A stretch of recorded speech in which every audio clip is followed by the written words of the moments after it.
എല്ലാ സുഗതികളായ സജ്ജനങ്ങൾക്കും എൻ്റെ വിനീത നമസ്കാരം. എല്ലാവർക്കും നന്മയുണ്ടാകട്ടെ, ശുഭദിനം നേരുന്നു. അതുപോലെ ഭഗവാന്റെ കൃപാകടാക്ഷം എല്ലാവരിലേക്കും അനുസ്യൂതം ഒഴുകിയെത്തട്ടെ എന്നും പ്രാർത്ഥിക്കുന്നു. നാം ഇന്ന് ശ്രീരാമകഥ 8-ാം ദിവസം എത്തി നിൽക്കുകയാണ്. നമുക്കറിയാം, കഴിഞ്ഞ ദിവസത്തെ കഥയിൽ 7-ാം ദിവസം ക്രോധം കൊണ്ട് 3 ലോകവും ചുട്ടുകരിക്കാൻ പാകത്തിന് ഇങ്ങനെ അഗ്നി പോലെ ഇങ്ങനെ ചുവന്ന കണ്ണുകളോടുകൂടി ലക്ഷ്മണൻ ശ്രീരാമനോട് പറയുകയാണ്, ജ്യേഷ്ഠനെ ഞാൻ യുവരാജാവാക്കി വാഴിക്കാം. അച്ഛനെയും സപ്പോർട്ട് ചെയ്യുന്നവരെയെല്ലാം പിടിച്ചു കെട്ടിയിട്ട് അത് ചെയ്യാനുള്ള സാമർഥ്യം എനിക്കുണ്ട് എന്നൊക്കെ പറഞ്ഞു നിൽക്കുന്ന ആ ലക്ഷ്മണനെ സമാധാനിപ്പിക്കാനായിട്ട് ശ്രീരാമൻ പറയുന്ന വാക്കുകളാണ് ലക്ഷ്മണോപദേശം എന്ന ഈ ഭാഗത്തുള്ളത്. അയോധ്യാകാന്ഡത്തിലെ ഈ ലക്ഷ്മണോപദേശത്തിൽ വീണ്ടും യാത്രയയക്കാൻ ഉള്ള യാത്ര ചോദിക്കുന്നതൊക്കെ ഉണ്ട് ഇതിൻ്റെ അവസാന ഭാഗത്ത്. അതുപോലെ തന്നെ രാമായണത്തിലെ ഏറ്റവും പ്രധാനപ്പെട്ട ശ്ലോകമായ 4 വരികൾ ഈ ഭാഗത്താണുള്ളത്. ഏറ്റവും പ്രധാനപ്പെട്ട ശ്ലോകം എന്ന് മാത്രമല്ല, പ്രധാനപ്പെട്ട വാക്യം. അത് ഈ ക്വിസിനൊക്കെ പോകുമ്പോൾ ചോദിക്കാറുള്ള ചോദ്യമാണ് ഇത് കുട്ടികളോട്. രാമം ദശരഥം വിദ്ധി മാം വിദ്ധി ജനകാത്മജാം അയോധ്യാമടവിം വിദ്ധി ഗച്ഛ താത യഥാസുഖം. ഈ 4 വരികളാണ് ഏറ്റവും പ്രധാനപ്പെട്ട ശ്ലോകം. അതുപോലെ തന്നെ മാം വിദ്ധി ജനകാത്മജാം എന്നാണ് പ്രധാനപ്പെട്ട വാക്യമായിട്ട് അറിയപ്പെടുന്നത്. ഇത് ശ്രീരാമനും ലക്ഷ്മണനും സീതയും കൂടി വനത്തിന് പോകാൻ സമയത്ത് സുമിത്ര ലക്ഷ്മണനോട് പറയുന്ന വാക്കുകളാണിത്. നമ്മൾ പോകാൻ നമ്മളത് പറയും വിശദമായിട്ട്. അപ്പോൾ കൗസല്യാദേവി വളരെ ദുഃഖത്തോടെ മകനെ യാത്ര അയക്കാൻ തീരുമാനിക്കുകയാണ്. ആ മകനെ പിരിഞ്ഞിരിക്കുന്നതിൽ വളരെയധികം ദുഃഖമുണ്ട്. അത് താങ്ങാവുന്നതിന് അപ്പുറത്താണെങ്കിലും അനുവദിക്കുകയാണ്. അതുപോലെ തന്നെ ഈ ശ്രീരാമൻ ലക്ഷ്മണനെ വിളിച്ച് സമാധാനിപ്പിക്കാൻ വേണ്ടി പുഞ്ചിരിയോടെ അടുത്ത് എന്നിട്ട് പറയുകയാണ്, വത്സ സൗമിത്രേ, നീ ക്ഷമയോടെ ഞാൻ പറയുന്നതിനെ കേൾക്കണം. നിൻ്റെ തത്വം എനിക്ക് വളരെ മുന്നേ തന്നെ അറിയാം. നിൻ്റെ ഉള്ളിൽ മറ്റാർക്കും ഉള്ളതിനേക്കാൾ സ്നേഹവും പ്രീതിയും വാത്സല്യവും ഒക്കെ എന്നോടുണ്ട്. അതുപോലെ തന്നെ നിന്നാൽ അസാധ്യമായിട്ടൊന്നുമില്ലെന്നും എനിക്കറിയാം. പക്ഷേ അനുജ, ഞാൻ പറയുന്നത് നീ ദയവായിട്ട് കേൾക്കുക എന്ന് പറഞ്ഞ് വീണ്ടും പറയുകയാണ്. നമ്മുടെ ദൃഷ്ടിക്ക് ഗോചരമായ, അത് നമുക്ക് കാണാൻ പറ്റുന്ന രാജ്യം, ധനം, സമ്പത്ത്, അതായത് ധനം, ധാന്യം, സമ്പത്ത്, അതുപോലെ നമ്മുടെ ഈ ശരീരം, ഇതൊന്നും നിത്യമല്ല. നമ്മുടെ ഈ ജീവിതത്തിൻ്റെ അനിത്യത, അതുപോലെ ക്ഷണികതയെക്കുറിച്ചാണ് പറയുന്നത് ഈ ലക്ഷ്മണോപദേശത്തിൽ. എല്ലാം അല്പകാലത്തേക്ക് മാത്രമാണ്. നാം അങ്ങനെയുള്ള ഈ ഭോഗവസ്തുക്കൾക്ക് വേണ്ടി എന്തിനു പ്രയാസപ്പെടണം? നിത്യമായിട്ടുള്ളത് ഒന്നേ ഉള്ളൂ, അതാ പരമാത്മസ്വരൂപം മാത്രമാണ്. ഭോഗങ്ങളെല്ലാം ക്ഷണപ്രഭാചഞ്ചലം, വേഗേന നഷ്ടമായിടും ആയുസ്സും ഓർക്ക നീ എന്ന് പറയുകയാണ്. ഇടിമിന്നൽ പോലെ, കൊള്ളിയാൻ പോലെയാണ് നമ്മുടെ ഈ ലൈഫ്. അത് പെട്ടെന്ന് തന്നെ തീർന്നു പോകും എന്ന് പറയുന്നു. ഈ ആയുസ് നഷ്ടപ്പെടും. നമ്മുടെ ഈ മനുഷ്യജന്മം വളരെ ക്ഷണികമാണ്. എപ്രകാരം എന്ന് ചോദിച്ചാൽ, വന്യസന്തപ്ത ലോഹസ്ഥാംബു ബിന്ദുനാ സന്നിഭം ക്ഷണഭങ്കുരം. ഈ ആലയിൽ ഈ ആയുധങ്ങളൊക്കെ ഉണ്ടാക്കുമ്പോൾ ഈ ഇരുമ്പ് ചുട്ട് പഴുപ്പിച്ച് തല്ലി പഴുപ്പിച്ചിട്ടാണ് ഉണ്ടാക്കുക. അത് നല്ല അഗ്നി പോലെ ചുവന്നിരിക്കുക. അതിലേക്ക് ജലകണങ്ങൾ വീണാൽ അത് അപ്രത്യക്ഷമാകും, കാണാനേ ഇല്ല. അതുപോലെയാണ് നമ്മുടെ ജീവിതം. അത്രയ്ക്ക് ക്ഷണഭങ്കുരമാണെന്ന് പറഞ്ഞിരിക്കുകയാണ്. അതുപോലെ ഒരു പാമ്പിൻ്റെ വായിലിരുന്ന് തവള ഭക്ഷണം തരണേ എന്ന് അപേക്ഷിക്കുന്നത് പോലെയാണ് ഈ ലോകത്തിൽ വസിക്കുന്ന മൂഢന്മാരായ മനുഷ്യർ എന്ന് പറഞ്ഞിരിക്കുകയാണ്. പാമ്പിൻ്റെ വായിലിരിക്കുന്ന തവളയ്ക്ക് അതിനെ അപ്പം തന്നെ വിഴുങ്ങി അതിൻ്റെ ജീവിതം തീർന്നു പോകും. അതിന് പിന്നെ ഭക്ഷണത്തിൻ്റെ ആവശ്യമുണ്ടോ? അതുപോലെയാണ് നമ്മൾ ഭോഗങ്ങൾക്ക് പുറകെ പായുന്നത് എന്ന് പറഞ്ഞിരിക്കുകയാണ്. തവളയെ പാമ്പ് വിഴുങ്ങുന്നത് പോലെ നമുക്കതിൻ്റെ ഒന്നും ആവശ്യമില്ല. നമ്മുടെ ലൈഫ് എപ്പോൾ വേണമെങ്കിലും, ജീവിതം എപ്പോൾ വേണമെങ്കിലും അവസാനിക്കാം, ആയുസ്സറ്റ് പോകാം. അപ്പോൾ നമ്മൾ ഭോഗങ്ങൾക്ക് പിറകെ പായേണ്ട ആവശ്യമില്ല എന്ന് പറഞ്ഞിരിക്കുകയാണ്. നാം എല്ലാം ഒരു നാൾ മരിക്കും. മരണം സന്തത സഹചാരിയെപ്പോലെ നമ്മോട് കൂടിയുണ്ട്. ഈ ഭോഗങ്ങളെ കാക്ഷിക്കാതെ നിത്യനായ പരമാത്മാവിനെയാണ് കാക്ഷിക്കേണ്ടത് എന്ന് പറഞ്ഞിരിക്കുകയാണ്. ഇത് തന്നെ പൂന്താനവും പറഞ്ഞിട്ടുണ്ട്. എണ്ണി എണ്ണി കുറയുന്നതായുസും വണ്ടിക്കരയേറുന്നു മോഹവും, വന്നു ഓണം കഴിഞ്ഞു വിഷുവെന്നും വന്നില്ലല്ലോ തിരുവാതിരയെന്നും, ഇങ്ങനെ കുറേ കാര്യങ്ങൾ പറഞ്ഞിട്ട് ശ്രാദ്ധം, പിറന്നാൾ, ഉണ്ണി ഉണ്ടാകണം, വേളി കഴിപ്പിക്കണം, ഇങ്ങനെ ഓരോ മോഹങ്ങൾ ഇങ്ങനെ മനക്കോട്ടകൾ കെട്ടി മനസ്സിൽ വച്ചിരിക്കുമ്പോൾ, യുദ്ധമോരോന്ന് ചിന്തിച്ചിരിക്കുമ്പോൾ ചത്തുപോകുന്നു പാവം ശിവശിവ എന്ന് പൂന്താനം ജ്ഞാനപ്പാനയിൽ പറഞ്ഞിട്ടുണ്ട്. അതുതന്നെയാണ് ഇവിടെ ശ്രീരാമൻ ഉപദേശിച്ചുകൊണ്ടിരിക്കുന്നത്. നാം നേടിവെച്ചിരിക്കുന്നതെല്ലാം എന്തിന്? പുത്രന്മാർ, മിത്രങ്ങൾ, കളത്രം, അർത്ഥം, ഇവയെല്ലാം അല്പകാലത്തേക്ക്, അല്പസമയത്തേക്ക് മാത്രമേ ഉള്ളൂ എന്നാണ്. എപ്രകാരമാണോ ഈ വഴിയാത്രക്കാർ പെരുവഴിയമ്പലങ്ങളിൽ തങ്ങളുടെ യാത്രക്കിടയിൽ വിശ്രമിച്ച് പിന്നീട് യാത്ര തുടരുന്നത്, അതുപോലെയാണ് ഈ വസ്തുക്കളെല്ലാം നമ്മുടെ ജീവിതത്തിൽ എന്ന് പറഞ്ഞിരിക്കുകയാണ്. നാം എല്ലാം ഈ ജീവിതത്തിലെ ഈ വഴിയാത്രക്കാരെ പോലെയാണ്. പെരുവഴിയമ്പലം എന്ന് പറഞ്ഞാൽ ഇങ്ങനെ പണ്ടൊന്നും ഇതുപോലെ വാഹന സൗകര്യങ്ങളൊന്നുമില്ല. അപ്പോൾ നമ്മളൊക്കെ ഇങ്ങനെ നടന്ന്, യാത്രക്കാർ നടന്ന് അവശ്യ വസ്തുക്കളൊക്കെ ഭാണ്ഡത്തിൽ കെട്ടി ഭക്ഷണമൊക്കെ എടുത്ത് ഇങ്ങനെ ചെന്നിട്ട് വൈകുന്നേരം രാത്രിയാകുമ്പോൾ എവിടെയെങ്കിലും എന്ന് പറഞ്ഞാൽ ഈ പെരുവഴി അമ്പലം ഈ സത്രങ്ങളെയാണ് ഉദ്ദേശിച്ചിരിക്കുന്നത്, വിശ്രമിക്കാനുള്ള സ്ഥലം. അവിടെ ഇങ്ങനെ ചെന്ന് കിടന്നുറങ്ങി, ക്ഷീണിതരായി ചെന്ന് കിടന്നുറങ്ങി പിറ്റേ ദിവസം രാവിലെ എല്ലാ യാത്രക്കാരും ഓരോരോ വഴിയിലേക്ക് പിരിഞ്ഞു പോകും. അതുപോലെയാണ് നമ്മുടെ ഈ അല്പകാലത്തെ ജീവിതം എന്നാണ് പറഞ്ഞിരിക്കുന്നത്. എവിടെ നിന്നോ വരുന്നു, എവിടേക്കോ പോകുന്നു, അല്പസമയത്തേക്ക് എല്ലാവരും കൂടിച്ചേർന്നിരിക്കുന്നു, അത്രയേ ഉള്ളൂ എന്ന് പറഞ്ഞിരിക്കുകയാണ്. ആ പെരുവഴി അമ്പലത്തിൽ താമസിക്കുന്ന യാത്രക്കാരെ പോലെയാണ് നാം എല്ലാം. അത്രമാത്രം ആ നശ്വരതയെപ്പറ്റി, അതായത് അല്പസമയത്തേക്ക് മാത്രമായിട്ടുള്ള ഒരടുപ്പമേ ആ യാത്രക്കാർ തമ്മിലുള്ളൂ. അതുപോലെയാണ് നമ്മളും എന്ന് പറഞ്ഞിരിക്കുകയാണ്. പിന്നെ വേറൊരു ഉദാഹരണം പറഞ്ഞിരിക്കുന്നത്, ഭൂമിയിൽ നദ്യാമൊഴുകുന്ന കാഷ്ഠങ്ങൾ പോലെ ഈ വെള്ളപ്പൊക്ക കാലത്ത് നദികളിൽ കൂടെ മരക്കഷ്ണങ്ങൾ ഒഴുകി വരും അല്ലേ. അതിങ്ങനെ പൊങ്ങിക്കിടന്ന് ഒഴുകി സമുദ്രത്തിൽ ചെന്ന് ചേരും. നദികളെല്ലാം സമുദ്രത്തിലേക്കാണ് ഒഴുകുന്നത്. നമ്മളുടെയും യാത്ര അതുപോലെ പരമാത്മാവിൽ ലയിക്കാനാണ് നമ്മളെല്ലാം ജീവിച്ചു ഇങ്ങനെ മരിക്കുന്നത്. അപ്പോൾ ഈ ഒഴുകി വരുന്ന മരത്തടികൾ പല രൂപത്തിലും പല വലിപ്പത്തിലും ഉണ്ട്. അതുപോലെ പല കാതലുള്ളതുണ്ട്, പൊങ്ങുതടികളുണ്ട്, അതായത് കാതലില്ലാത്ത മരങ്ങളുണ്ട്, പലതരത്തിലുള്ള തടികളുണ്ട്. നമ്മളും അതുപോലെയൊക്കെ തന്നെയാണ്. നമ്മൾ വിദ്വാൻമാരുണ്ടാകാം, പാമരന്മാരുണ്ടാകാം, അതുപോലെ വലിപ്പത്തിലും ആകൃതിയിലും എല്ലാം വ്യത്യസ്തരാണല്ലേ. അങ്ങനെ പല ജാതി ഉണ്ടാകാം. തടികളെപ്പോലെ തന്നെ നമ്മളും ഒഴുകി പരമാത്മാവിൽ ലയിക്കാനായിട്ട് അങ്ങനെ ജീവിക്കുന്നു, മരിക്കുന്നു. എല്ലാവരും അവസാനം ഒരിടത്ത് തന്നെ ചെന്ന് ചേരും. നമുക്കറിയാം, ഈ പരമാത്മാവിൽ ചെന്ന് ചേരാൻ വേണ്ടി ഒഴുകിക്കൊണ്ടേയിരിക്കുകയാണെന്ന് പറഞ്ഞിരിക്കുകയാണ്. പെരുവഴി അമ്പലത്തിലെ ആ യാത്രക്കാരെ സംഗമം പോലെയും മരത്തടികളെയും പോലെയുമാണ് നമ്മുടെ ഈ വീട്ടിലെ ഈ കുടുംബജീവിതം എന്ന് പറഞ്ഞിരിക്കുക. കുടുംബജീവിതം ഒന്നും ഒരിക്കലും സ്ഥിരമല്ല, അസ്ഥിരമാണ്, അല്പസമയത്തേക്ക് മാത്രമാണ്. ആ പൂന്താനം നമ്പൂതിരി ജ്ഞാനപ്പാനയിൽ പറഞ്ഞിരിക്കുന്നതും ഇത് തന്നെയാണ്. അതും വായിക്കണം. വളരെ ലളിതമായിട്ടുള്ള ഒരു രചനയാണത് പൂന്താനത്തിൻ്റെ, വളരെ രസകരമായത്.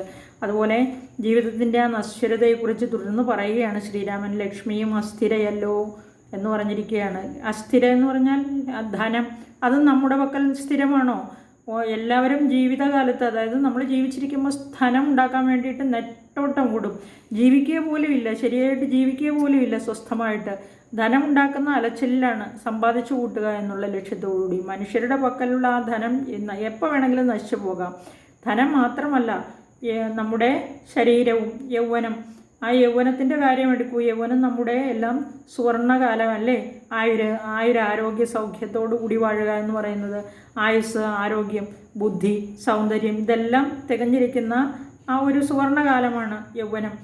എല്ലാം പരിപൂർണതയിലെത്തി നിൽക്കുന്നു. എന്നാൽ ഈ യൗവനവും സ്ഥിരമായി നിൽക്കില്ല. ബാല്യം കഴിഞ്ഞു, കൗമാരം കഴിഞ്ഞു, വാർദ്ധക്യം വരും അല്ലേ. അപ്പോൾ മാറ്റങ്ങളുണ്ടാകും നമ്മുടെ ശരീരത്തിനും. യൗവനത്തിൽ വിവാഹിതരായി ഭാര്യയുമായി സുഖിച്ച് ജീവിക്കുന്നു. അത് കഴിഞ്ഞ് മക്കളുണ്ടാകുന്നു. ആ ഒരുമിച്ച് ഭാര്യയും ഭർത്താവും തമ്മിലുള്ള ഒരു സ്നേഹം, അതുപോലെ അവർ തമ്മിലുള്ള ഒരു ബോണ്ട്, ആ പരസ്പരം ആശ്രയിച്ചും സ്നേഹിച്ചും ജീവിതം തുടങ്ങും. എന്നാൽ ആ ജീവിതവും നീണ്ടു നിൽക്കുമോ? ഒരുപാട് ഇല്ല. ചിലപ്പോൾ ആദ്യം ഭർത്താവ് മരിക്കും, ഇല്ലെങ്കിൽ ഭാര്യ മരിക്കും ഇല്ലേ. എപ്പോഴെങ്കിലും മരിച്ചു പോകണം. ഈ ഭാര്യാസുഖവും നിത്യമാണോ, സ്ഥിരമാണോ എന്ന് ചോദിക്കുകയാണ്. അതും ഒരു സ്വപ്നം പോലെ അല്പകാലത്തേക്ക് മാത്രമുള്ളതാണ് എന്നറിയുക. നാം വളരെ ശ്രദ്ധയോടെ പരിപാലിച്ചു കൊണ്ടുവരുന്ന നമ്മുടെ ഈ ദേഹം, നമ്മുടെ ദേഹത്ത് വസിക്കുന്ന ദേഹി, അതായത് നമ്മുടെ ആയുസ്, അതും അല്പായുസ്സാണെന്നറിയുക. രാഗാതിസങ്കുലമായുള്ള എന്നാണ് പറഞ്ഞിരിക്കുന്നത്. പരസ്പരം സ്നേഹത്താലും അനുരാഗത്താലും കെട്ടിപ്പടുത്തിട്ടുള്ള ഈ ലൗകിക ജീവിതം അത് വെറും ഒരു സ്വപ്നമാണ്, അല്ലെങ്കിൽ സ്വപ്ന സമാനമാണ്. ലക്ഷ്മണ, ഗന്ധർവ നഗര സമമാണത് എന്ന് പറഞ്ഞിരിക്കുന്നു. നമ്മളാരും സ്വർഗം നരകം ഒന്നും കണ്ടിട്ടില്ല. പക്ഷേ നമുക്കെല്ലാം അറിയാം സ്വർഗമുണ്ട് നരകമുണ്ടെന്നൊക്കെ നമ്മൾ പറയും അല്ലേ. അതുപോലെ തന്നെയാണ് ഗന്ധർവ നഗരം എന്ന് പറഞ്ഞിരിക്കുന്നത്. അങ്ങനെയൊന്നും ഉണ്ടെന്നങ്ങ് സങ്കല്പിക്കും. അതുപോലെ ഈ ലൈഫിൽ എല്ലാം ഭാവനയാണ് എന്ന് പറഞ്ഞിരിക്കുന്നത്. നമുക്ക് സ്വപ്നം കാണാം. ഗന്ധർവ നഗര സമമായ ആ ലോകം സ്വപ്നം കണ്ട് മൂഢന്മാർ ജീവിതം കഴിച്ചു കൂട്ടും. അതൊരു സങ്കല്പമാണ്. അപ്പോൾ ദിവസവും സൂര്യൻ ഉദിക്കുന്നു, യാദപതിയിൽ വേഗേന മറയുന്നു എന്ന്. യാദപതി എന്ന് പറഞ്ഞിരിക്കുന്നത് സമുദ്രമാണ്. സമുദ്രത്തിൽ മറയും. ഈ നമ്മളെല്ലാം ഇങ്ങനെ ഉറങ്ങുന്നു, ഉണരുന്നു, സൂര്യൻ വീണ്ടും ഉദിക്കും, അസ്തമിക്കും, നമ്മൾ ഉറങ്ങും, ഉണരും, അങ്ങനെ ആ പ്രക്രിയ ഇങ്ങനെ നടന്നുകൊണ്ടിരിക്കും. ദിവസങ്ങൾ കടന്നു പോകും, മാസങ്ങൾ, വർഷങ്ങൾ, അങ്ങനെ കാലം കടന്നു പോകും.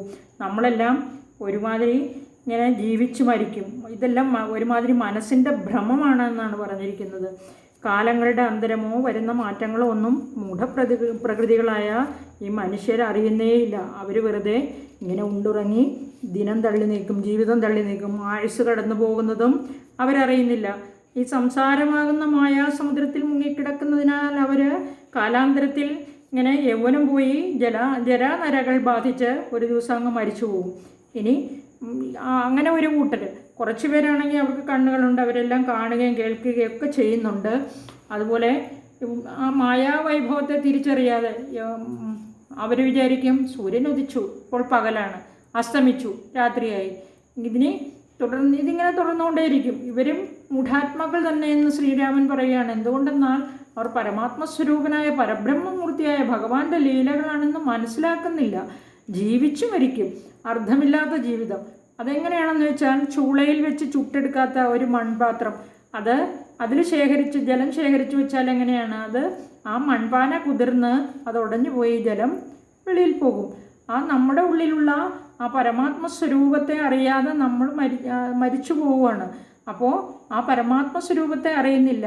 ഈ മൺപാത്രത്തിലെ ജലം ആർക്കും ഉതകാതെ, ആർക്കും ഒരു ഫലവും ഇല്ലാതെ നിഷ്ഫലമായി പോകുന്നത് പോലെ നമ്മളും നമ്മുടെ ആ ജീവിതത്തിൻ്റെ മൂല്യം അറിയാതെ, നമ്മുടെ ഉള്ളിലുള്ള പരമാത്മസ്വരൂപത്തെ തിരിച്ചറിയാതെ നമ്മുടെ ജീവിതവും നിഷ്ഫലമായി പോകുന്നു എന്ന് അറിയുക. ഇതൊന്നും ആരും മനസ്സിലാക്കാൻ ശ്രമിക്കുന്നില്ല. ഇനി ഇതല്ലാതെ തന്നെ രോഗങ്ങൾ നമ്മുടെ ശരീരത്തിൽ ശത്രുക്കളെ പോലെ വന്ന് നമ്മുടെ ശരീരത്തെ ആക്രമിച്ച് കീഴ്പ്പെടുത്തും. എങ്ങനെയാണ്? ഏത് സമയത്തും ഇത് സംഭവിക്കാം. നമ്മുടെ ശരീരത്തിലെ രോഗപ്രതിരോധ ശക്തി കുറയുമ്പോൾ രോഗാണുക്കൾ പെട്ടെന്ന് നമ്മളെ ആക്രമിക്കാം. ഇനി യൗവനമൊക്കെ കഴിഞ്ഞ് ആരോഗ്യമൊക്കെ കുറഞ്ഞ് ജരാനരകൾ വന്ന് വയസ്സായി കഴിഞ്ഞാണെങ്കിലോ അപ്പോഴും നമ്മുടെ രോഗപ്രതിരോധ ശേഷി കുറയും, ശരീരത്തെ രോഗം ആക്രമിക്കും. എപ്പോഴാണെങ്കിലും മരണം നമ്മോട് കൂടെ തന്നെയുണ്ട്. അത് അവസരം നോക്കി നമ്മോട് കൂടെ ഇരുന്ന് നമ്മളെ ആക്രമിക്കും. ഇതൊന്നും അറിയാതെ നാം സ്വപ്നം കണ്ടിങ്ങനെ മനക്കോട്ടകൾ കെട്ടിയിരിക്കുകയാണ്. ഇത് പൂന്താനം പറഞ്ഞിട്ടുണ്ട്. മനക്കോട്ടകൾ ഇല്ലേ, എണ്ണി എണ്ണി കുറയുന്നതായസും മണ്ടി മണ്ടി കരയേറുന്ന മോഹവും എന്നാണ് പറഞ്ഞിരിക്കുന്നത്. ആ ദേഹത്തിൻ്റെ അസ്ഥിരതയെപ്പറ്റി ലക്ഷ്മണനോട് വീണ്ടും പറയുകയാണ് ശ്രീരാമൻ. ലക്ഷ്മണ, നീ പറഞ്ഞില്ലേ എല്ലാവരെയും പിടിച്ചു കെട്ടി എൻ്റെ അഭിഷേകം നടത്താമെന്ന്. അങ്ങനെ പറയാൻ തോന്നിയത് നിനക്ക് നിൻ്റെ ദേഹബലത്തിലുള്ള അഹങ്കാര നിമിത്തമാണ്. ഈ അഹങ്കാര നിമിത്തമാണ് മനുഷ്യർ ഓരോ ഇങ്ങനെ വേണ്ടാത്തതും ചെയ്തു കൂട്ടുന്നത്. ഇവിടെ ബ്രാഹ്മണോഹം, അഹം ബ്രാഹ്മണ, അതുപോലെ അഹം നരേന്ദ്ര എന്ന് പറഞ്ഞാൽ നരേന്ദ്രോഹം, ആഢ്യോഹം, അഹം ആഢ്യ എന്ന് പറഞ്ഞാൽ ഞാൻ ബ്രാഹ്മണനാണ്, ഞാൻ ഈ രാജാവാണ്, ഞാൻ ആഢ്യനാണ്, ഉന്നത കുലജാതനാണ് എന്ന എല്ലാം നമ്മുടെ ഈ അഹങ്കാരം കൊണ്ടാണ് നാം ആവർത്തിച്ച് പറയുന്നത്. അതായത് തന്നിൽ തന്നെയുള്ള ആ ഒരു അഹങ്കാരം, അഹംഭാവം, അഹം എന്ന ഭാവം ഇങ്ങനെ പറയുന്നത് ആ അഹങ്കാരം നിമിത്തം തന്നെയാണ്. ഉള്ളിലേക്ക് നോക്കിയാൽ ദേഹവും ദേഹിയുമാണ്. ദേഹം പഞ്ചഭൂത നിർമ്മിതമാണെന്ന് നമ്മൾ അറിഞ്ഞിട്ടുണ്ട്. ഈ ദേഹം ഒരുപോലെയല്ലേ എല്ലായിടത്തും, എല്ലാവർക്കും ഒരുപോലെയല്ലേ? ഒരു കാട്ടിൽ കൂടി ഇങ്ങനെ കടന്നു പോകുമ്പോൾ ഒരു വ്യാഘ്രം ആക്രമിക്കുന്നു എന്ന് വിചാരിക്കുക. അപ്പോൾ ഞാൻ ഈ ബ്രാഹ്മണനാണ്, എന്നെ ആക്രമിക്കല്ലേ എന്ന് പറയുകയാണ്. ആഢ്യൻ പറയുകയാണ് ഞാൻ ആഢ്യനാണ്, എന്നെ ആക്രമിക്കല്ലേ എന്ന്. ഈ രാജാവ് പറയുകയാണ് ഞാൻ രാജാവാണ്, എന്നെ ആക്രമിക്കല്ലേ എന്ന്. പക്ഷേ ആ വ്യാഘ്രത്തിന് ഇവർ മൂന്ന് പേരും എന്താണ്? ഇവർ മൂന്ന് പേരും അതിൻ്റെ മുമ്പിൽ കിട്ടിയ ഭക്ഷണം മാത്രമാണ്. ദേഹം, ആ ശരീരം അതൊരു വസ്തു മാത്രമാണ്, ഭക്ഷിക്കാനുള്ള വസ്തു. അതിന് ആഢ്യനാണോ, അതുപോലെ രാജാവാണോ, ബ്രാഹ്മണനാണോ എന്നൊന്നും തിരിച്ചറിവില്ല. പക്ഷേ കാട്ടുജന്തുക്കൾ നല്ല അന്തസ്സുള്ളവരാണ്. അവർ ഭക്ഷണത്തിന് അവർക്ക് വിശക്കുമ്പോൾ മാത്രമേ അവർ ഈര തേടി പോവുകയും മറ്റുള്ള ജന്തുക്കളെ വധിക്കുകയും ചെയ്യുള്ളൂ. അത് കഴിഞ്ഞാൽ അവരാരും ആരെയും ഉപദ്രവിക്കില്ലെന്നാണ് പറയുന്നത്. ഇവിടെ ഈ ശരീരം, വ്യാഘ്രത്തിൻ്റെ മുമ്പിലുള്ള ഈ ശരീരം എപ്രകാരം ഭക്ഷണം മാത്രമാണെന്ന് അതിന് തോന്നുന്നു, അതുപോലെ തന്നെയാണ് പരമാത്മസ്വരൂപമായ ഭഗവാന് മുമ്പിൽ നമ്മളെല്ലാവരും ഒരുപോലെ തന്നെയാണ്. ഇങ്ങനെയുള്ള ഈ ദേഹം, നമ്മുടെ ഈ ശരീരം എന്ന് പറഞ്ഞാൽ അത് പ്രാണൻ പോയ ശരീരവും തീർന്നു. അതിനെ ജന്തുക്കൾ ഭക്ഷിച്ച് കാഷ്ഠമായി ചിലപ്പോൾ പുറത്തു പോകും. അതുപോലെ ഹിന്ദുക്കളാണെങ്കിൽ ദഹിപ്പിച്ച് കഴിയുമ്പോൾ ഒരുപിടി ചാരമായിട്ട് മാറും. അതുപോലെ ചില മതവിഭാഗക്കാർ മണ്ണിനടിയിൽ കുഴിച്ചിടുമ്പോഴോ കൃമികളായിട്ട് മാറിപ്പോവും. അതിനും സ്ഥിരതയില്ല. ഇവയിൽ ഏത് വേണമെങ്കിലും സംഭവിക്കാം. ഇതെല്ലാം അറിയുക. അതിനാൽ ഈ നശ്വരമായ ദേഹത്തെക്കുറിച്ചും അഹങ്കരിക്കേണ്ടതില്ല. ഈ ദേഹം എന്ന് പറയുന്നത് ത്വക്ക്, മാംസം, രക്തം, അസ്ഥി, മലം, മൂത്രം, രേതസ്, ഇങ്ങനെ ഇവയെല്ലാം കൂടിച്ചേർന്ന് പഞ്ചഭൂതക നിർമ്മിതമാണ്. അതായത് ത്വക്ക്, മാംസം, ഇതെല്ലാം ഞാൻ പറഞ്ഞിരുന്നു കഴിഞ്ഞ ഒരു വീഡിയോയിൽ. അതായത് ഇവയെല്ലാം പഞ്ചഭൂത നിർമ്മിതമാണ്. അതുകൊണ്ട് പ്രാണൻ പോയി കഴിയുമ്പോൾ ഇതിൻ്റെ എല്ലാം അധിഷ്ഠാതാക്കളായ ദേവതമാരിൽ ലയിച്ചു ചേരും. അവസാനം ജീവാത്മാവ് ചെന്നെവിടെ ലയിക്കും? പരമാത്മാവിലും ലയിക്കുമെന്ന് പറഞ്ഞിരുന്നു. ഈ ശരീരം, ഈ പഞ്ചഭൂത നിർമ്മിതമായ ഈ ശരീരം പരിണാമത്തിന് വിധേയമാണ്. ബാല്യത്തിലുള്ള അവസ്ഥയാണോ കൗമാരത്തിലുള്ള അവസ്ഥയാണോ യൗവനം കഴിഞ്ഞ് വാർദ്ധക്യം വരുമ്പോഴോ മാറ്റങ്ങൾ ഉണ്ടായിക്കൊണ്ടിരിക്കും. മാറ്റമില്ലാത്തതൊന്നു മാത്രമേ ഉള്ളൂ, ഭഗവാന് മാത്രം, ആ പരമാത്മാവിന് മാത്രം, ആ ചിത്പുരുഷന് മാത്രം. അതുകൊണ്ട് ആ ചിത്പുരുഷൻ, ആ പരമാത്മാവിനെ അറിയുക. പരിണാമവിധേയമായി നശിച്ചു പോകുന്ന അഹങ്കാരത്തിന് കാരണഭൂതമായ മിഥ്യാഭിമാനത്തെ ഉളവാക്കുന്ന ആ ദേഹം എന്ന അഹംഭാവത്താലാണ് ഈ ത്രൈലോക്യത്തെയും എതിർത്ത് അഭിഷേകം നടത്തും എന്ന് നീ എന്നോട് പറഞ്ഞത്. ദേഹമെന്ന മോഹം നിമിത്തമാണ് നിനക്ക് അപ്രകാരം തോന്നിയത്. ആ തോന്നലുണ്ടാകാൻ കാരണം ലക്ഷ്മണ നിന്റെ അജ്ഞാനം ഒന്നുകൊണ്ട് മാത്രമാണ്. അതായത് നമുക്കറിയാം ശേഷനാഗമാണ് ആ ലക്ഷ്മണൻ്റെ രൂപമെടുത്തിരിക്കുന്നതെന്ന്. മനുഷ്യ സഹജമാണ് ഈ അജ്ഞാനം എന്നുള്ള അവസ്ഥ, അല്ലേ? അപ്പോൾ ഈ ക്രോധം ഉണ്ടായത് തന്നെ ഈ അജ്ഞാനം കൊണ്ടാണ്. ആ രോഷം കൊണ്ട് വന്ന് ഭവിക്കുന്ന ദോഷങ്ങൾക്കെല്ലാം കാരണം നശിച്ചു പോകുന്ന നശ്വരമായ അനിത്യമായ ഈ ദേഹമെന്നുള്ള നിന്റെ അഭിമാനം നിമിത്തമാണ്. അതിനാൽ നീ ആ ദേഹം എന്ന ബോധത്തെ, അഹങ്കാരത്തെ ത്യജിക്കുക. ഞാൻ ദേഹമാകുന്നു, എന്നാൽ അത് അജ്ഞാനമാകുന്നു എന്ന് നീ തന്നെത്താൻ പറയുക. അത് കേവലം ഭ്രമം മാത്രമാണെന്നറിയുക. ആ തോന്നൽ മനുഷ്യരിൽ ഉളവാക്കുന്ന മോഹമാതാവായ അവിദ്യയാണ്, തമോ ഗുണയുക്തയായ അവിദ്യയാണ്. ഞാൻ ദേഹമല്ല, ദേഹിയാകുന്നു. അതായത് ഞാൻ ആത്മാവാകുന്നു. അതാണ് സത്യം. അത് മാത്രമേ ഉള്ളൂ സത്യം. മോഹത്തെ നശിപ്പിക്കുന്നതാണ് ജ്ഞാനം, അതായത് പരമാത്മജ്ഞാനം. ലൗകിക മോഹങ്ങൾക്ക് കാരണം അജ്ഞാനവും, അതായത് പരമാത്മതത്വം അറിയാതിരിക്കുന്ന അവസ്ഥ, അതാണ് അവിദ്യ. ലൗകിക മോഹങ്ങളിൽ നിന്നും നമ്മെ രക്ഷിക്കുന്നത് വിദ്യയാണ്, ജ്ഞാനം. അതായത് പരമാത്മ തത്വത്തെ അറിയുക, പരമാത്മ സ്വരൂപത്തെ അറിയുക. ആ ബ്രഹ്മതത്വം അറിഞ്ഞ് അതിനുവേണ്ടി യത്നിക്കുക. അതിനാൽ മോക്ഷാർത്ഥിയായി നീ ഏകാഗ്രചിത്തനായി ഭഗവാനെ ധ്യാനിക്കണം. അതൊന്നു മാത്രമാണ് കരണമായിട്ടുള്ളത്. അങ്ങനെ ഏകാഗ്രചിത്തനായി ധ്യാനിക്കുമ്പോൾ കാമക്രോധ ലോഭമോഹാദികൾ നിന്നെ വിട്ടുപോകും. അവ നിന്റെ ശത്രുക്കളെന്നറിയുക. അവയിൽ ആ മോക്ഷത്തിൻ്റെ മാർഗത്തിന് വിഘ്നം വരുത്തുന്നവയിൽ ഏറ്റവും ശക്തൻ ക്രോധം എന്നറിയുക. ആ ക്രോധം നിമിത്തമാണ് നീ ആ താതനെ പിടിച്ചു കെട്ടി എനിക്ക് അഭിഷേകം നടത്തും എന്ന് പറഞ്ഞത്. ക്രോധം വിവേകത്തെ നശിപ്പിക്കുന്നു. ഈ ക്രോധം നിമിത്തം വിവേകം നശിച്ച മനുഷ്യൻ മാതാവിനെ, പിതാവിനെ, ഭ്രാതാവിനെ, മിത്രങ്ങളെ, സഖാക്കളെ, അതായത് എല്ലാവരെയും, മിത്രങ്ങളെ എല്ലാവരെയും ഹനിക്കുന്നു. എല്ലാ മനസ്താപങ്ങൾക്കും കാരണം ക്രോധം തന്നെയാണെന്ന് അറിയുക. ക്രോധം നിമിത്തമാണ് ലൗകികമായ ബന്ധനങ്ങൾ ഉണ്ടാകുന്നത്. അധർമ്മം ചെയ്യാൻ പ്രേരിപ്പിക്കുന്നതും ഈ ക്രോധം തന്നെ. വിവരമുള്ളവർ ക്രോധം എന്ന ശത്രുവിനെ അകറ്റി നിർത്തി മുന്നോട്ട് പോകണം. ക്രോധം തന്നെയാണ് യമൻ. അതായത് ക്രോധം നിമിത്തം മരണം വരെ സംഭവിക്കാം. ഇങ്ങനെ ശ്രീരാമനെ ഉപദേശിക്കുകയാണ്.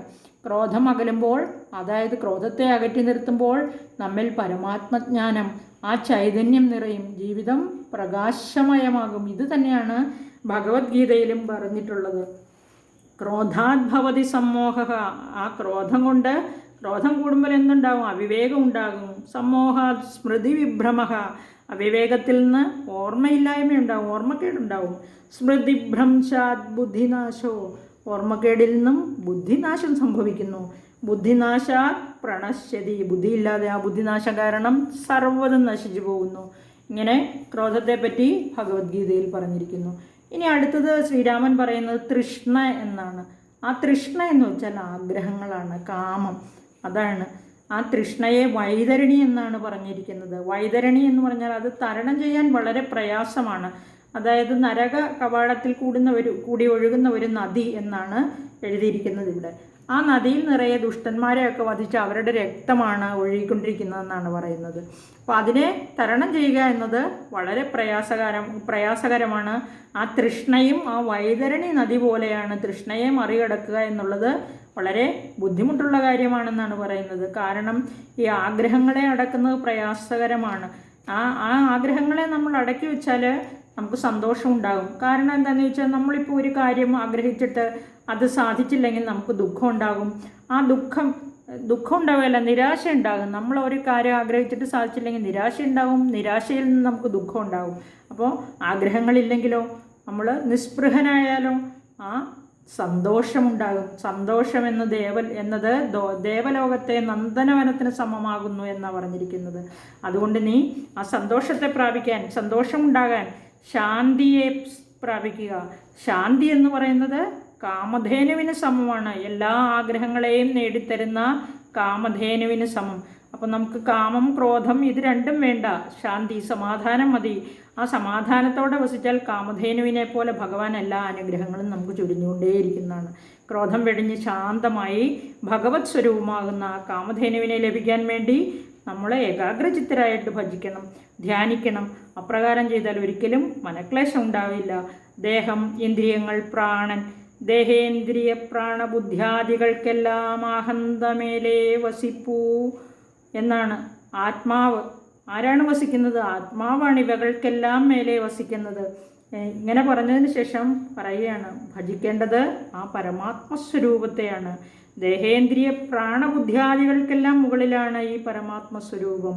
നമ്മുടെ ആത്മാവിനെ തന്നെയാണ്, നമ്മുടെ ജീവാത്മാവിനെ തന്നെയാണ് ആ പരമാത്മാവിൽ നമ്മൾ ലയിപ്പിക്കുന്നത്. നമ്മളല്ല ലയിപ്പിക്കുന്നത്, ഭഗവാൻ ലയിപ്പിക്കുന്നത്. ആ സൃഷ്ടി നടത്തുന്നത് ഭഗവാന്റെ സാന്നിധ്യത്തിൽ യോഗമായാദേവിയാണെന്ന് നമ്മൾ പറഞ്ഞു ഇല്ലേ? ആദ്യമേ പറയുന്നുണ്ട് ഭഗവാൻ പരമേശ്വരനും ആ ശ്രീ പാർവതി ദേവിയും കൂടെ. അപ്പോൾ അങ്ങനെ ആ സൃഷ്ടി നടത്തുമ്പോൾ യോഗമായാദേവി ഒന്നൊന്നായി സൃഷ്ടിക്കുന്നു. അവസാനം ഭഗവാൻ തന്നിൽ ലയിച്ചിരിക്കുന്ന ആ ജീവാത്മാക്കളെ ഓരോന്നിലേക്കും സന്നിവേശിപ്പിക്കുന്നു. അതുപോലെ മരിക്കുമ്പോഴും പഞ്ചഭൂതാത്മകമായ ഈ ശരീരത്തിലെ ആ പഞ്ചേന്ദ്രിയങ്ങൾ ആയിട്ടുള്ളത്, കർമ്മേന്ദ്രിയങ്ങൾ, ജ്ഞാനേന്ദ്രിയങ്ങൾ, അഹങ്കാരം, ബുദ്ധി, ചിത്തം, മനസ്സ് ഇവയെല്ലാം അതിൻ്റെ അധിഷ്ഠാതാക്കളായ ദേവതകളിലേക്ക് ലയിപ്പിച്ചിട്ട് അവസാനം ജീവാത്മാവ് മാത്രമാണ് പരമാത്മാവിൽ ചെന്ന് ലയിക്കുന്നത്. അങ്ങനെ നമുക്കറിയാം നമ്മുടെ ഈ ജീവാത്മാവ് എന്ന് പറഞ്ഞാൽ ഇപ്പോൾ പരമാത്മ സ്വരൂപമാണ്, പരമാത്മാവിൻ്റെ അംശം തന്നെയാണ്. നമ്മളിൽ എല്ലാവരിലും പരമാത്മാവിൻ്റെ അംശം ഉണ്ടെന്നർത്ഥം. അപ്പോൾ പിന്നെ ഭഗവാനെ പറ്റി പറഞ്ഞിരിക്കുന്നതാണ്, ആനന്ദപൂർണനാണ്, ശുദ്ധസ്വരൂപനാണ്, അതായത് സ്വയം പ്രകാശിക്കുന്നവനാണ്. അതുപോലെ ത്രിഗുണാത്മക തത്വസ്വരൂപനാണ്. ത്രിഗുണാത്മക തത്വസ്വരൂപൻ എന്ന് പറഞ്ഞാൽ സത്വരജസ് തമോ ഗുണാത്മകമായിട്ടുള്ള ആ ത്രിഗുണാത്മക തത്വസ്വരൂപനാണ്. നിരാകാരനാണ്, ആകാരമില്ല, നിത്യനാണ്, ജനനവുമില്ല, മരണവുമില്ല, നിർവികൽപ്പം, ആ വികൽപ്പമില്ലാത്തതാണ്. അതായത് അതോ ഇതോ എന്നുള്ള ആ വികൽപ്പമില്ല. ശ്രേഷ്ഠൻ, നിർവികാരൻ, വികാരങ്ങളൊന്നുമില്ല, സാന്ദ്രമാണ്. അതുപോലെ തന്നെ സർവത്തിനും ഏക കാരണം, ഒരേ ഒരു കാരണം, എല്ലാ മരണം, ജനനം, സൃഷ്ടി എല്ലാത്തിനും കാരണം ഭഗവാൻ തന്നെയാണ്. സർവജഗന്മയം, ഈ സർവജഗത്തിലും നിറഞ്ഞു നിൽക്കുകയാണ്. അങ്ങനെ സർവത്തിനും ഒരേ ഒരു സാക്ഷിയായിട്ടുള്ളതും ഭഗവാൻ തന്നെയാണ്. സർവൈക സാക്ഷി, സർവജ്ഞമീശ്വരം, അതുപോലെ എല്ലാം അറിയാവുന്ന ആ സർവജ്ഞനാണ് ഈശ്വരൻ. ആ ഈശ്വരനെ സർവദാ എല്ലായ്പ്പോഴും ചേതസ്സിൽ വിചാരിച്ചു കൊള്ളുക. മനുഷ്യനായി പിറന്ന നീ എല്ലാ ആ കർമ്മഫലങ്ങളും അനുഭവിക്കണം. അതായത് മുജ്ജന്മ സുഹൃത ഫലമായിട്ടുണ്ടാകുന്ന സുഖവും ദുഃഖവും അനുഭവിക്കണം കർമ്മേന്ദ്രിയങ്ങളാൽ. കർമ്മേന്ദ്രിയങ്ങളെന്ന് പറഞ്ഞാൽ വാക്ക്, പാണി, പായു, ഉപസ്ഥം, പാദം. ഈ കർമ്മേന്ദ്രിയങ്ങളാൽ അനുഷ്ഠിക്കുന്ന കർമ്മങ്ങൾ എങ്ങനെയാണോ ചെയ്യാൻ ഭഗവാൻ വിധിച്ചിരിക്കുന്നത് അപ്രകാരം ഫലം കാക്ഷിക്കാതെ ചെയ്യണമെന്നാണ് പറഞ്ഞിരിക്കുന്നത്. ഇതും ഭഗവത്ഗീത പറഞ്ഞിട്ടുണ്ടല്ലേ. അന്നന്ന് ഓരോ കർമ്മങ്ങളും ചെയ്യുന്നത് ഭഗവാൻ പറഞ്ഞിരിക്കുന്ന പോലെ, അതായത് കർമ്മണ്യേവാധികാരസ്തേ മാ ഫലേഷു കഥാചന മാ കർമ്മ ഫലഹേ ദുർഭൂമാതേ സങ്കോസ്ഥകർമ്മണി എന്നാണ് പറഞ്ഞിരിക്കുന്നത്. ഫലം ഇച്ഛിക്കാതെ കർമ്മത്തെ ചെയ്യുക, അതാണ് പറഞ്ഞിരിക്കുന്നത് ഭഗവത്ഗീതയിൽ. പിന്നെ അടുത്തത് ഒന്നിലും കാംക്ഷയില്ലാതെ ഒന്നിലും ചേർച്ചയില്ലാതെ അന്നന്ന് ചെയ്യുന്ന കർമ്മങ്ങൾ ആ പരബ്രഹ്മസ്വരൂപത്തിൽ സമർപ്പണം ചെയ്യണമെന്നാണ് പറഞ്ഞിരിക്കുന്നത്. സമർപ്പിച്ചു കഴിഞ്ഞാലോ പിന്നെ നമുക്കതിനോട് ഒരു ബന്ധമില്ലല്ലേ. ഭഗവാനിൽ സമർപ്പിച്ച് കർമ്മങ്ങൾ ചെയ്യുമ്പോൾ ആ ദുഷ്കർമ്മങ്ങൾ ചെയ്യാൻ നമ്മളാരും അറിഞ്ഞുകൊണ്ട് ദുഷ്കർമ്മങ്ങൾ ചെയ്യില്ല. അഥവാ ഇനി നമ്മൾ കായേന വാചാ മനസേന്ദ്രിയർവാ ബുദ്ധ്യാത്മനാവാ പ്രകൃതേ സ്വഭാവാത് കരോമി യദ്യത് സകലം പരസ്മൈ നാരായണായേതി സമർപ്പയാമി എന്ന് പറഞ്ഞ് ചെയ്യും. നാരായണന് വേണ്ടി എല്ലാം സമർപ്പിച്ച് നമ്മൾ ചെയ്യുമ്പോൾ അതിൻ്റെ ദുഷ്പരിണാമങ്ങളെല്ലാം ഭഗവാനിലാണ് എത്തിച്ചേരുക. ഭഗവാൻ നമ്മളെ നേർവഴിക്ക് നയിക്കും. അവിവേകം ഒന്നും പ്രവർത്തിക്കാതിരിക്കാനായിട്ട് നമ്മളെ പ്രേരിപ്പിച്ചുകൊണ്ടേയിരിക്കും. എപ്പോഴും ഭഗവാന്റെ ഒരു നോട്ടം ഉണ്ടാകും നമ്മളിൽ അല്ലേ.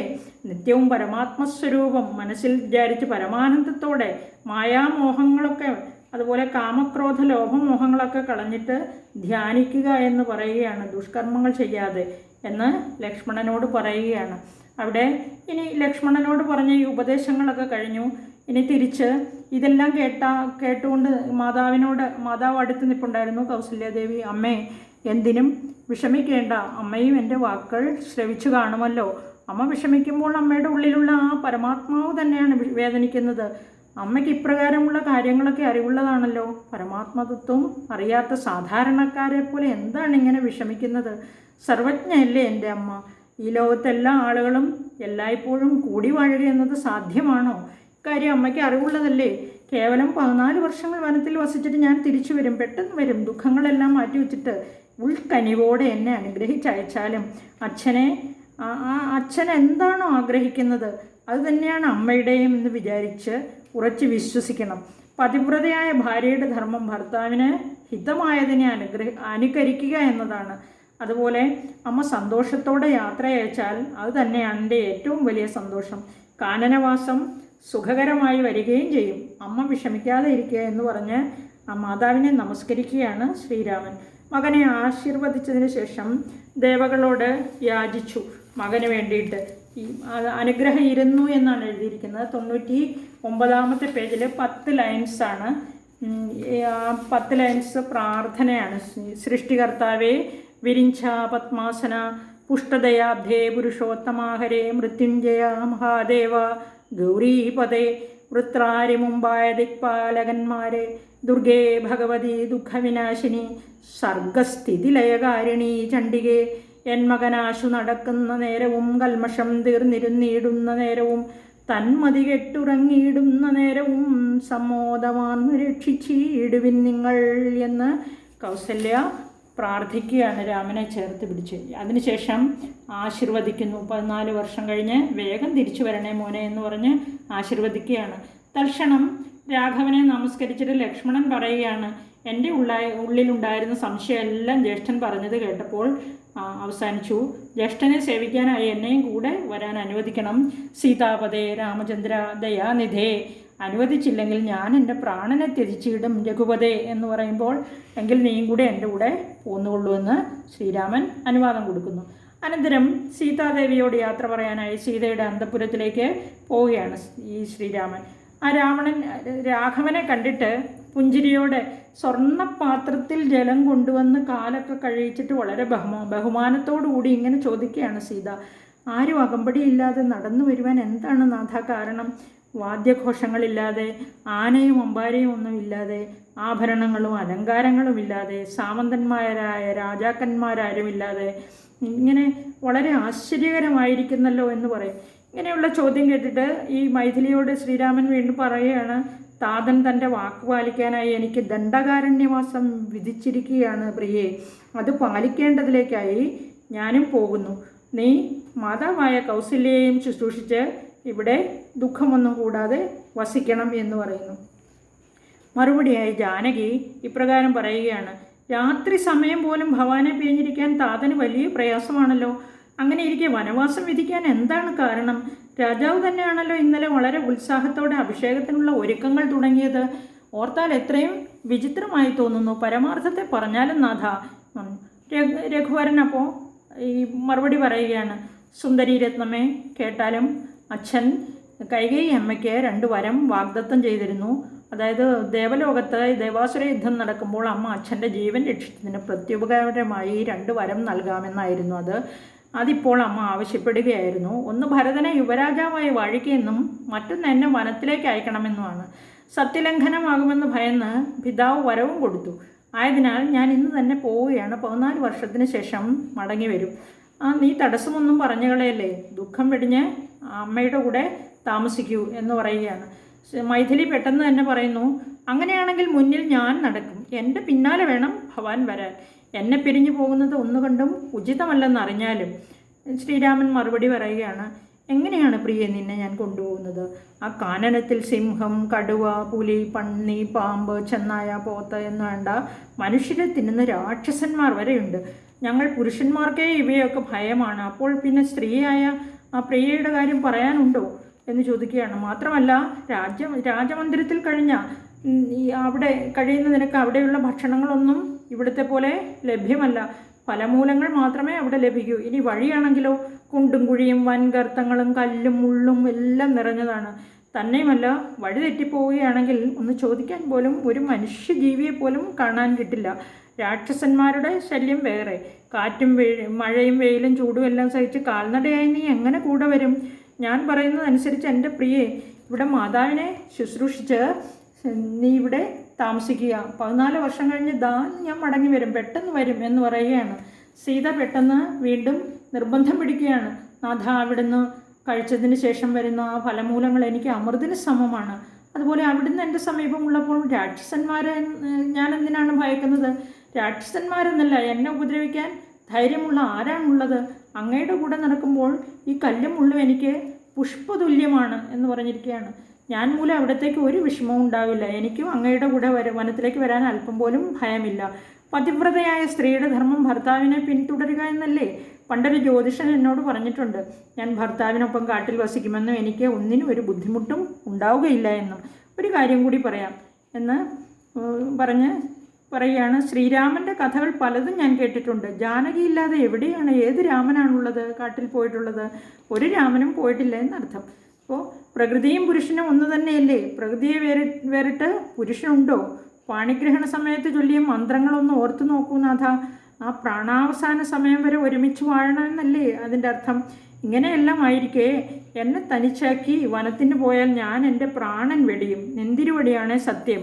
ഇങ്ങനെ സീത സത്യം ചെയ്യുന്നത് കേട്ട് സീതയുടെ വാക്കുകൾ കേട്ടിട്ട് ശ്രീരാമൻ പുഞ്ചിരിയോടെ പറയാണ്, വല്ലഭേ മാമ പ്രാണനാഥേ, സങ്കടപ്പെടേണ്ട, കൂടെ വന്നോളൂ. നീ അണിഞ്ഞിരിക്കുന്ന ഈ രാജകീയ വസ്ത്രങ്ങളും ആഭരണങ്ങളും എല്ലാം ഗുരുപത്നിയായ അരുന്ധതിക്ക് ദാനം ചെയ്തോളൂ. പിന്നീട് ലക്ഷ്മണനോട് തിരിഞ്ഞ് പറയുകയാണ്, വേഗം പോയി ആദരസമേതം ബ്രാഹ്മണന്മാരെ എല്ലാം കൂട്ടിക്കൊണ്ടുവരിക. ലക്ഷ്മണൻ അപ്രകാരം ചെയ്യുന്നു. പിന്നീട് അസംഖ്യം പശുക്കളെയും വസ്ത്രാഭരണങ്ങളെയും ഒക്കെ ദാനമായി എല്ലാവർക്കും കൊടുക്കുകയാണ്. സേവകന്മാരായ പരിചാരകന്മാർക്ക്, അന്തപുരവാസികൾക്ക്, ബ്രാഹ്മണർക്ക്, അങ്ങനെ എല്ലാവരെയും ദാനം എല്ലാം കൊടുത്ത് അനേകം വസ്തുക്കൾ കൊടുക്കുകയാണ്. അങ്ങനെ വിലപിടിപ്പുള്ളതും അല്ലാത്തതും ഒക്കെ കൊടുത്ത് ഇങ്ങനെ സന്തോഷിപ്പിക്കുകയാണ്. സീതാദേവി രാമൻ പറഞ്ഞതനുസരിച്ച് തൻ്റെ വസ്ത്രാഭരണങ്ങളെല്ലാം അരുന്ധതിക്ക് കൊടുക്കുന്നു. ലക്ഷ്മണൻ തൻ്റെ അമ്മയെ സുമിത്രയുടെ കയ്യിൽ പിടിച്ചേൽപ്പിക്കുകയാണ്. എന്നിട്ട് വന്ദിക്കുന്നു. സുമിത്ര മകനെ കെട്ടിപ്പിടിച്ച് ആശീർവദിച്ച് ഇങ്ങനെ പറയുകയാണ്. ഉപദേശ രൂപത്തിൽ പറയുന്ന ഇതാണ് ഈ രാമായണത്തിലെ ഏറ്റവും ശ്രേഷ്ഠമായ ശ്ലോകം. ജ്യേഷ്ഠനെ പരിചരിച്ച് എപ്പോഴും മുന്നേ നടന്നുകൊള്ളണം. ശ്രീരാമനെ പിതാവായ ദശരഥനെന്നും സീതാദേവിയെ അമ്മയാണെന്നും, അതായത് ഈ ഞാനാണെന്നും അടവിയെ അയോധ്യയെന്നും വിചാരിച്ച് മായാമോഹങ്ങൾക്ക് വശംവദനാകാതെ പോയി വരിക എന്ന് പറയുകയാണ്. ജ്യേഷ്ഠനെ പരിചരിച്ചെപ്പോഴും മുന്നേ നടന്നുകൊള്ളണം എന്നാണ്. അതായത് എന്തെങ്കിലും ആപത്ത് വന്നാൽ അത് തടുക്കാൻ വേണ്ടി ശ്രീരാമന് മുന്നേ നടക്കണം എന്നാണ് ആ സുമിത്ര പറഞ്ഞത്. അതാണ് ആ 4 വരി ശ്ലോകം എന്ന് ഞാൻ പറഞ്ഞത്. ഏറ്റവും ശ്രേഷ്ഠമായ ശ്ലോകങ്ങൾ രാമായണത്തിലെ. ഇത് എപ്പോഴും എല്ലായിടത്തും കുഞ്ഞുങ്ങളൊക്കെ ഈ